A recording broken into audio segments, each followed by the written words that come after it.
Jó, capítulo 29. E prosseguiu Jó no seu discurso dizendo: quem me dera ser como eu fui nos meses passados, como nos dias em que Deus me guardava, quando fazia resplandecer a sua lâmpada sobre a minha cabeça, e quando eu pela sua luz caminhava pelas trevas. Como fui nos dias da minha mocidade, quando o segredo de Deus estava sobre a minha tenda, quando o Todo-Poderoso ainda estava comigo e os meus filhos em redor de mim, quando lavava os meus passos na manteiga e da rocha me corriam ribeiros de azeite, quando eu saía para a porta da cidade e na rua fazia preparar a minha cadeira, os moços me viam e se escondiam, e até os idosos se levantavam e se punham em pé. Os príncipes continham as suas palavras e punham a mão sobre a sua boca. A voz dos nobres se calava, e a sua língua pegava-se ao seu paladar. Ouvindo-me algum ouvido, me tinha por bem-aventurado. Vendo-me algum olho, dava testemunho de mim. Porque eu livrava o miserável que clamava, como também o órfão que não tinha quem o socorresse. A bênção do que ia perecendo vinha sobre mim, e eu fazia que rejubilasse o coração da viúva. Vestia-me da justiça, e ela me servia de vestimenta, como manto e diadema. Era a minha justiça. Eu me fazia de olhos para o cego e de pés para o coxo. Dos necessitados era pai. E as causas de que eu não tinha conhecimento inquiria com diligência, e quebrava os queixos do perverso, e dos seus dentes tirava a presa, e dizia: no meu ninho expirarei, e multiplicarei os meus dias como a areia. A minha raiz se estendia junto às águas, e o orvalho permanecia sobre meus ramos. A minha honra se renovava em mim, e o meu arco se reforçava na minha mão. Ouviam-me e esperavam, e em silêncio atendiam ao meu conselho. Havendo eu falado, não replicavam, e as minhas razões destilavam sobre eles. Porque me esperavam como a chuva, e abriam a sua boca como a chuva tardia. Se eu me ria para eles, não o criam, e a luz do meu rosto não faziam abater. Eu escolhi o meu caminho, assentava-me como chefe, e habitava como rei entre as suas tropas, como aquele que consola os que pranteiam. Capítulo 30. Agora, porém, se riem de mim os de menos idades do que eu, cujos pais eu teria desdenhado de pôr com os cães do meu rebanho. De que também me serviria a força das mãos daqueles cujo vigor se tinha esgotado? De mingo e fome se debilitaram, recolhiam-se para os lugares secos, tenebrosos, assolados e desertos, apanhavam malvas junto aos arbustos, e o seu mantimento eram as raízes de zimbros. Do meio dos homens eram expulsos e gritavam contra eles como contra o ladrão, para habitarem nos barrancos dos vales e nas cavernas da terra e das rochas. Bramavam entre os arbustos e ajuntavam-se debaixo das urtigas. Eram filhos de doidos e filhos de gente sem nome, e da terra foram expulsos. Agora, porém, sou a sua canção, e lhes sirvo de provérbio.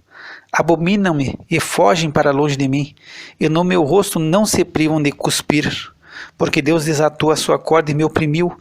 Por isso sacudiram de si o freio perante o meu rosto. À direita se levantam os moços, e empurram os meus pés, e preparam para mim os seus caminhos de destruição. Desbaratam-me o caminho, promovem a minha miséria. Contra eles não há ajudador.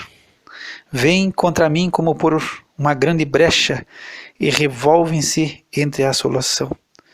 Sobrevieram-me pavores, como vento perseguem a minha honra, e como nuvem passou a minha felicidade. E agora derrama-se em mim a minha alma, os dias da aflição se apoderaram de mim.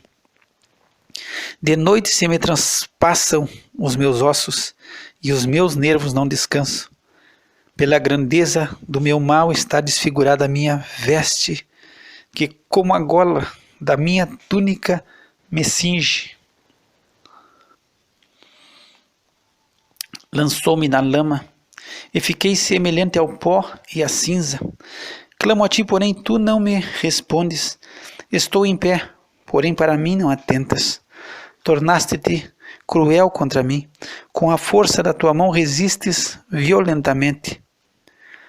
Levantas-me sobre o vento, faz-me cavalgar sobre ele e derretes-me o ser. Porque eu sei que me levarás à morte e à casa do ajuntamento determinada a todos os viventes. Porém, não estenderá a mão para o túmulo, ainda que eles clamem na sua destruição. Porventura, não chorei sobre aquele que estava aflito, ou não se angustiou a minha alma pelo necessitado? Todavia, aguardando eu o bem, então me veio o mal. Esperando eu a luz, veio a escuridão. As minhas entranhas fervem e não estão quietas. Os dias da aflição me surpreendem.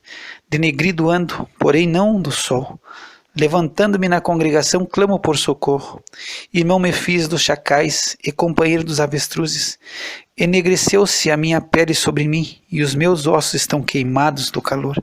A minha harpa se tornou em luto, e o meu órgão em voz dos que choram. Capítulo 31. Fiz aliança com meus olhos, como pois os fixaria numa virgem? Que porção teria eu do Deus lá de cima? Ou que herança do Todo-Poderoso desde as alturas? Porventura não é a perdição para o perverso, o desastre para os que praticam iniquidade? Ou não vê ele os meus caminhos e não conta todos os meus passos? Se andei com falsidade, e se o meu pé se apressou para o engano, pese-me em balanças fiéis, e saberá Deus a minha sinceridade.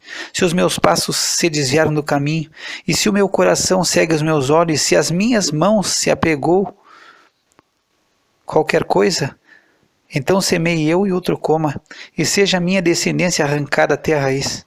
Se o meu coração se deixou seduzir por uma mulher, ou se eu armei traições à porta do meu próximo, então moa minha mulher para outro, e outros se encurvem sobre ela.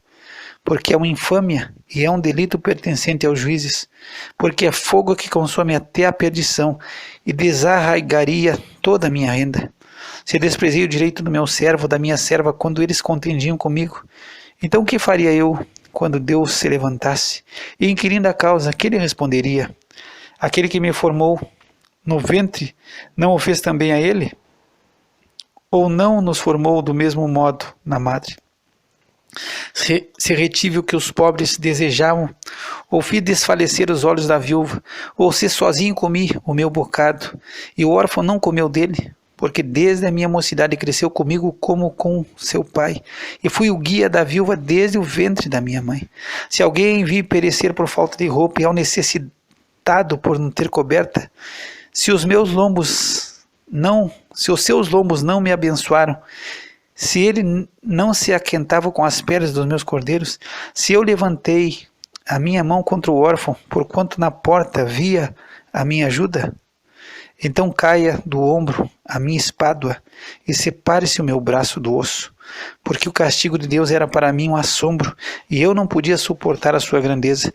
Se no ouro pus a minha esperança, e disse ao ouro fino, tu és a minha confiança, se me alegrei de que era muita a minha riqueza, e de que a minha mão tinha alcançado muito, se olhei para o sol quando resplandecia, ou para a lua caminhando gloriosa, e o meu coração se deixou enganar em oculto, e a minha boca beijou a minha mão, também isso seria delito à punição de juízes.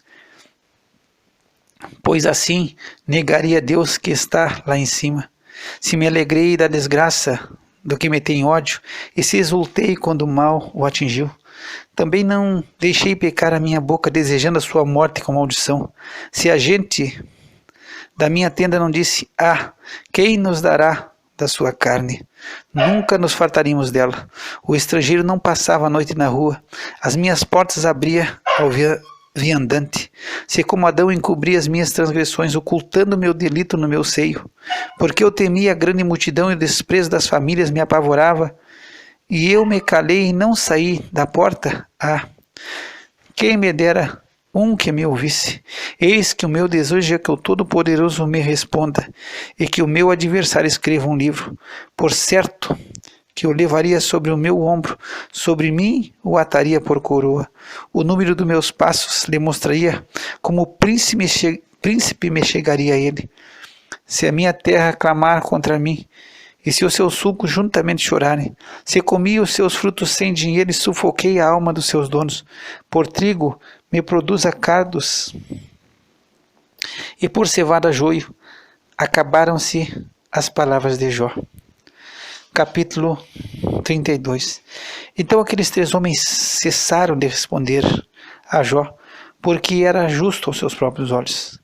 E acendeu-se a ira de Eliú, filho de Baraquel, o Buzita, da família de Rão. Contra Jó se acendeu a sua ira, porque se justificava a si mesmo mais do que a Deus.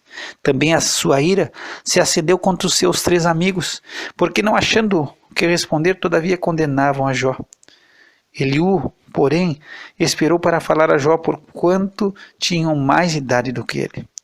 Vendo, pois, Eliú, que já não havia resposta na boca daqueles 3 homens, a sua ira se acendeu.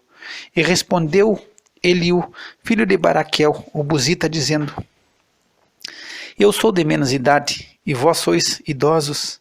Receei-me e temi de vos declarar a minha opinião. Dizia eu: falem os dias, e a multidão dos anos ensine a sabedoria. Na verdade, há um espírito no homem, e a inspiração do Todo-Poderoso o fez entendido. Os grandes não são os sábios, nem os velhos entendem o que é direito. Assim digo: dai-me ouvidos, e também eu declararei a minha opinião. Eis que aguardei as vossas palavras, e dei ouvido às vossas considerações, até que buscasseis razões. Atentando, pois, para vós, eis que nenhum de vós há que possa convencer a Jó, nem que responda às suas razões. Para que não digais: achamos a sabedoria, Deus o derrubou, e não homem algum. Ora, ele não dirigiu contra mim palavra alguma, nem lhe responderei com as vossas palavras. Estais pasmados e não respondem mais, faltam-lhes as palavras. Esperei, pois, mas não falam, porém, porque já pararam e não respondem mais. Também eu responderei pela minha parte, também eu declararei a minha opinião, porque estou cheio de palavras, o meu espírito me constrange, eis que dentro de mim sou como um mosto sem respirador, prestes a arrebentar, como odres novos. Falarei para que ache alívio, abrirei os meus lábios, responderei. Que não faça eu acepção de pessoas, nem use de palavras lisonjeiras como o homem, porque não sei usar de lisonjas. Em breve me levaria o meu Criador.